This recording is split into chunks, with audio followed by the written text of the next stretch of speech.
একজন নমরুদ, একজন ফেরাউন, একজন কারুন, আরেকজন মুনাফিক সর্দার আব্দুল্লাহ ইবনে উবাই, চারটাকে এক পাত্রে গোলালে একটা শেখ হাসিনা তৈরি হয়। এই জন্য শেখ হাসিনা এবং তার প্রেতাত্মাদেরকে বাংলাদেশের রাজনীতিতে আর কোনোদিন পুনর্বাসিত হতে দেওয়া যাবে না। যে কোনো মূল্যে সেটাকে রুখে দাঁড়াতে হবে আমাদেরকে। সেই অবিভক্ত ব্রিটিশ আমল থেকে যখন ঢাকা বিশ্ববিদ্যালয় প্রতিষ্ঠার ঘোষণা এসেছিল, যখন ঢাকাকে কেন্দ্র করে পূর্ববঙ্গের উত্থানের ঘোষণা এসেছিল, যখন মুসলিম জাতিসত্তা প্রতিষ্ঠার ঘোষণা এসেছিল, তখন এই বঙ্গ অঞ্চল থেকে কিছু মানুষ তারা ঢাকা বিশ্ববিদ্যালয় প্রতিষ্ঠার বিরোধিতা করেছিল।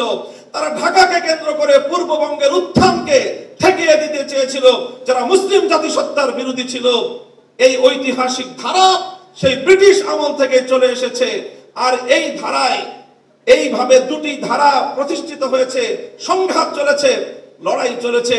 একটি ধারা ছিল পূর্ববঙ্গ কেন্দ্রিক এই বাংলাদেশী জাতীয়তাবাদ তথা মুসলিম জাতীয়তাবাদের, মুসলিম জাতিসত্তা গঠনের যে ঐতিহাসিক ধারা, এই ধারার যারা রাজনীতি করে জাতীয়তাবাদী দল বিএনপি সেই ধারারই প্রতিনিধিত্ব করে।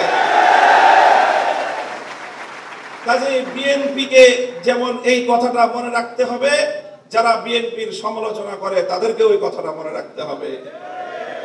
বিএনপি এবং আওয়ামী লীগ কেউই ইসলামী রাজনীতি করে না, বরং তাদের রাজনৈতিক ভিন্ন দর্শন রয়েছে। ঠিক যেমনি ভাবে আবু জাহাল আর আবু তালেব কেউই কিন্তু ইসলামের পথের অনুসারী ছিলেন না, কিন্তু কেউ যদি আবু তালেব আর আবু জাহালকে এক পাল্লায় মাপে, তার চেয়ে বড় জালিম আর কেউ হতে পারে না।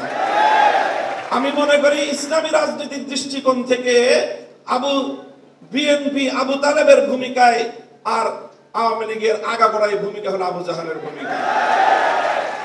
যখন 5ই আগস্ট ছাত্র গণ অভ্যুত্থানের মধ্য দিয়ে বাংলাদেশের মানুষের বুকের উপর থেকে জগদ্দল পাথর, ইতিহাসের বর্বরতম নৃশংসতম শাসক লেডি ফেরাউন খ্যাত শেখ হাসিনা উৎখাত হলো এবং বাংলাদেশ তার ফ্যাসিবাদ থেকে মুক্ত হলো, ঠিক 5ই আগস্টের একদিন পরে বেগম জিয়াকে হাসপাতালে দেখতে যাওয়ার সুযোগ আমার হলো এবং সেখানে ডক্টর জাহিদ সাহেবের বদান্যতায় দীর্ঘ সময় একান্ত সাক্ষাতে ওনার সঙ্গে কথা বলার সুযোগ হলো।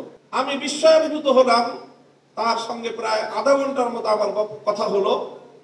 তিনি আধা ঘন্টার মধ্যে একবারও শেখ হাসিনার নাম উচ্চারণ করেননি। তিনি পূর্ণ সময়টায় দুটি কথা বলেছেন। একটা হলো আমার মরহুম বাবা সাইফুল হাদিস সাহেবের সঙ্গে তার রাজনীতির কিছু স্মৃতিচারণ তিনি করলেন এবং আমাকে সেজন্য অভিনন্দন জানালেন। আর দ্বিতীয় আরেকটি কথাই তিনি বারবার বললেন। তিনি বললেন যে আপনাদের কথা মানুষ শুনে, আপনারা মানুষকে গিয়ে বলেন, দেশের জনগণকে গিয়ে বলেন, কেউ যেন দেশের সম্পদ নষ্ট না করে। এই সম্পদ তো আমাদের, গণভবন, প্রধানমন্ত্রীর কার্যালয় সহ এই রাষ্ট্র আমাদের। মানুষকে শুধু একটা কথা বলেন, যেন কেউ এই রাষ্ট্রের কোনো সম্পদ নষ্ট না করে। আমি মনে করি যারা জাতীয়তাবাদী রাজনীতি করেন, জাতীয়তাবাদী দলের, আপনাদের সকলের আপনাদের নেত্রী থেকে এই দেশপ্রেমের শিক্ষা গ্রহণ করা উচিত এবং সেভাবেই দেশকে ভালোবেসে দেশকে গঠন করার জন্য আত্মনিয়োগ করা উচিত। বেগম জিয়া আমাদেরকে বলেছেন অনেক সময় যে দেখেন হুজুর, আমরা ইসলাম প্রতিষ্ঠার রাজনীতি আমরা করি না, তবে আমাদের পরিষ্কার অবস্থান হলো এই যে আপনারা যদি ইসলাম প্রতিষ্ঠা করবার জন্য দেশে রাজনৈতিকভাবে সামনে অগ্রসর হয়ে যেতে পারেন, আমাদের বিএনপির পক্ষ থেকে সহযোগিতা পাবেন, বিরোধিতা পাবেন না।